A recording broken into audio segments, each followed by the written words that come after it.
그 어떤 10분보다 알찬 10분 뉴스하이킥 합타임 주인장이시죠? 200만 요정 오윤혜 씨 나와 계십니다. 안녕하세요. 네, 안녕하세요. 윤혜입니다. 반갑습니다. 네. 네. 어제는 95%.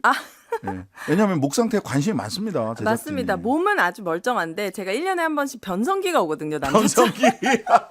가끔 저도 저의 성 정체성을 의심하는데 근데 이제 딱 봄이 되니까 왔어요. 그래서 약간 섹시한 허스키 보이스가 되었다. 왜냐하면 다음 주 토요일 날 우리 공개방송. 100만인의 봄소풍 봄소풍 하잖아요. 거기서 노래를 부르시기로 하셨거든요. 그러니까요. 그 전까지 제가 어떻게 해서든지 나을 수 있도록 노력해 보도록 하겠습니다. 제가 이렇게 프로그램을 쭉 보니까 그 노래가 네. 섹시한 허스키 목소리보다는 맑고 네. 투명한 목소리가 어울리는 노래던데.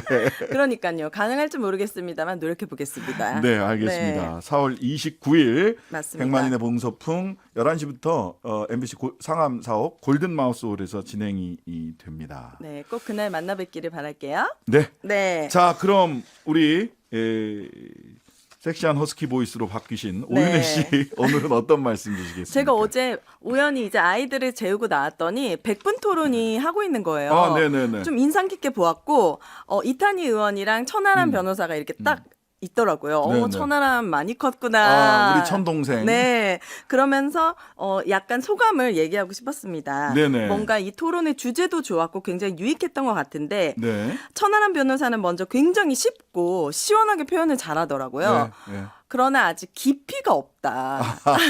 그런 느낌을 받았습니다. 네네네. 그리고 이제 이탄희 의원 같은 경우에는 굉장히 깊이가 있는 것 같고 되게 신중한 느낌은 있었는데 뭔가 강렬한 그런 강렬한 한방이라고 해야 할까요? 네네. 굉장히 조심스러워하면서도 이렇게 반론 같은 것도 빡빡빡 할 수 있을 것 같은데 네. 오늘은 김건희 여사나 이재명 대표 얘기는 안 듣고 싶으시죠? 하면서 이렇게 한 발짝 물러나시고 예. 그런 부분이 좀 아쉬웠다. 서로 반반씩 합쳐야 되겠네. 그러니까 그럼 딱 좋을 것 같더라고요. 그래서 다시 한번 유시민 작가님 대단한 논객이라고 느꼈던 게 네. 진짜 토론을 되게 쉬운 말로 근데 또 깊이가 있고 재미가 있으면서도 강렬한 한 방의 메시지까지 네. 이게 진짜 네. 쉬운 일이 아니구나. 그렇죠. 네. 제가 뭐 천하람 변호사하고는 이제 방송을 좀 이런저런 자리에서 방송을 해봤는데 천 변호사님은 정말 방송이 많이 넣으셨어요. 맞아요. 달변가야.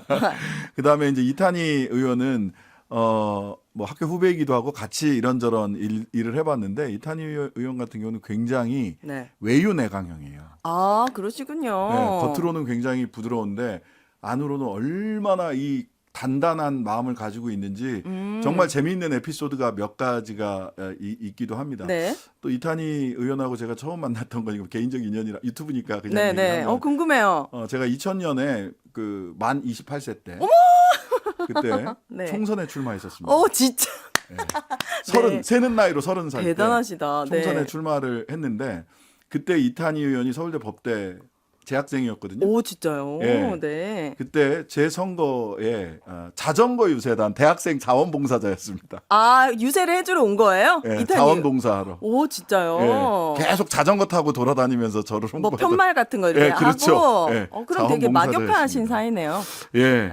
나름. 그래서 제가 이 외유 내강이다. 안에 이 단단함이 굉장히 강하다. 어제 이탄희 의원이 가장 많이 걱정하고 열변을 토로했던 게 정치를 너무 쉽게 하려고 하고 싶어하는 국회의원들이 너무 많다. 직접 현장에 가지 않고 그냥 네네, 오늘의 맞습니다. 이슈를 그냥 씹고 비판하면 하루 이틀 가고 그걸로 그냥 계속 자기 밥그릇만 지키는 이런 거 자기가 무기력하게 느껴진다. 이런 걸 바꾸는 거 싶은데. 그래서 그런 걸 원데이 코멘트 정당이라고 합니다. 하루하루 코멘트하고 정치를 대체하려고 하는. 네. 그거는 정말 그거는 언론이 하면 되잖아요. 맞습니다. 정치인들은 세금 받고 직접 현장을 뛰어가지고 맞습니다. 현장의 소리를 맞습니다. 들어야죠. 예.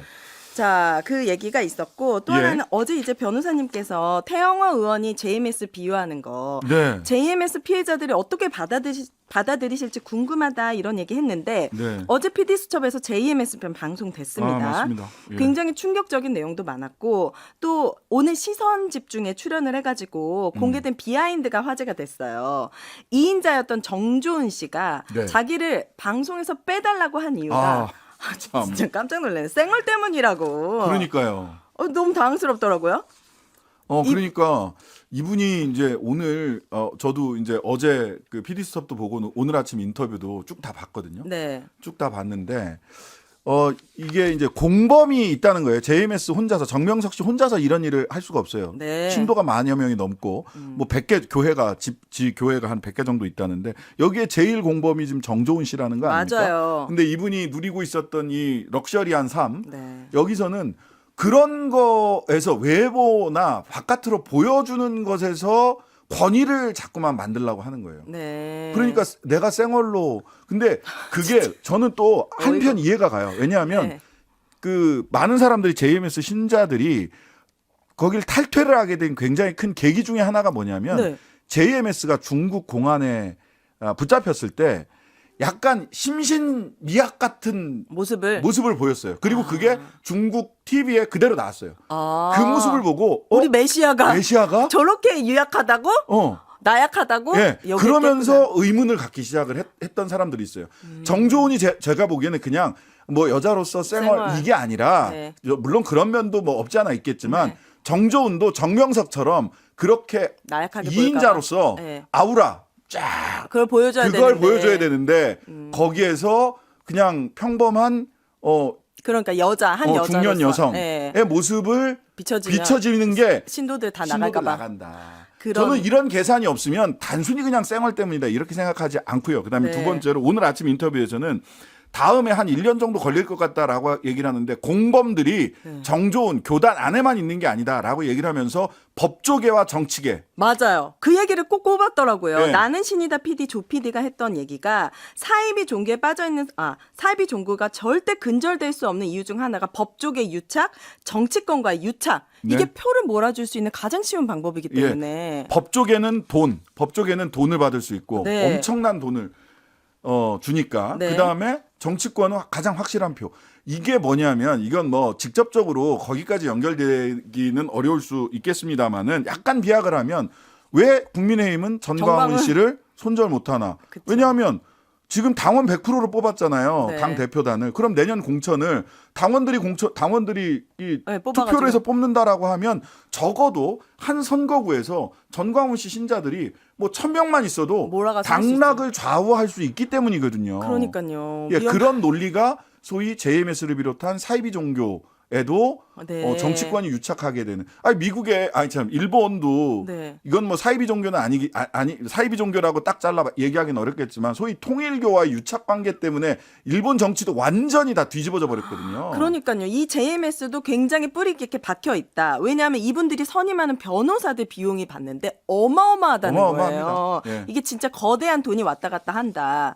좀 안타까웠던 거는 이 메이플 씨가 자신을 공개해가지고 인터뷰를 다 했습니다. 네네. 근데 이 부모들도 방송을 보고서야 아셨다고. 네. 그러니까 부모한테도 말하지 못하고 혼자 굉장히 힘들었을 텐데 직장을 찾기 어려워졌다는 거예요. 그러니까요. 이게 이게 악순환이에요. 고용하겠다는 사람들이 예. 넷플릭스나 뉴스를 보고 다시 그거를 예, 못하겠다고. 아무래도 굉장히 뭐 그쪽 회사 입장에서는 자기네 회사가 다시 또 언론의 주목을 받고 불필요한 그 회사의 경영 이외의 다른 것으로 네. 관심을 받는 것을 부담스러워 할 수도 있다고 생각합니다. 하지만 네.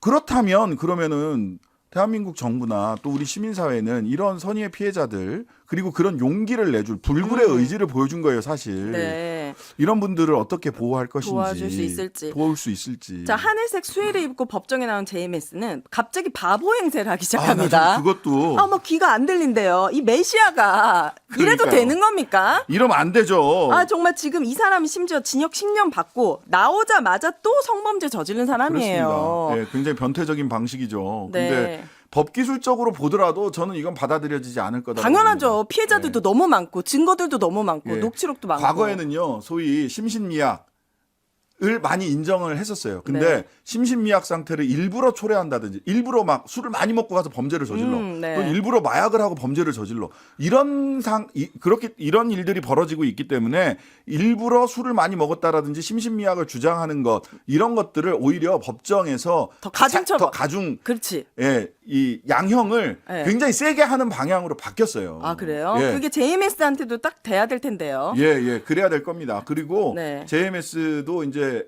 본인도 이제 교주로서의 비즈니스를 포기한 것 같아요. 교주는 그러면 안 되거든요. 교주 비즈니스를 포기한 것 같다. 메시아의 민낯을 제발 좀 JMS 그 분들이 신도들이 깨닫고 예, 정조은의 쌩얼이 아니라 메시아의 네. 자처하는 사람들의 민낯을 제대로 보셨으면 좋겠다. 그러니까요. 그리고 JMS는 메시아를 하든 바보 행세를 하든 평생 감옥에서 처벌받았으면 좋겠습니다. 네, 오늘 3부는요. 전세 사기 대책 실효성 있는지 살펴보도록 하겠습니다. 오늘의 합타임은 여기까지. 감사합니다. 감사합니다.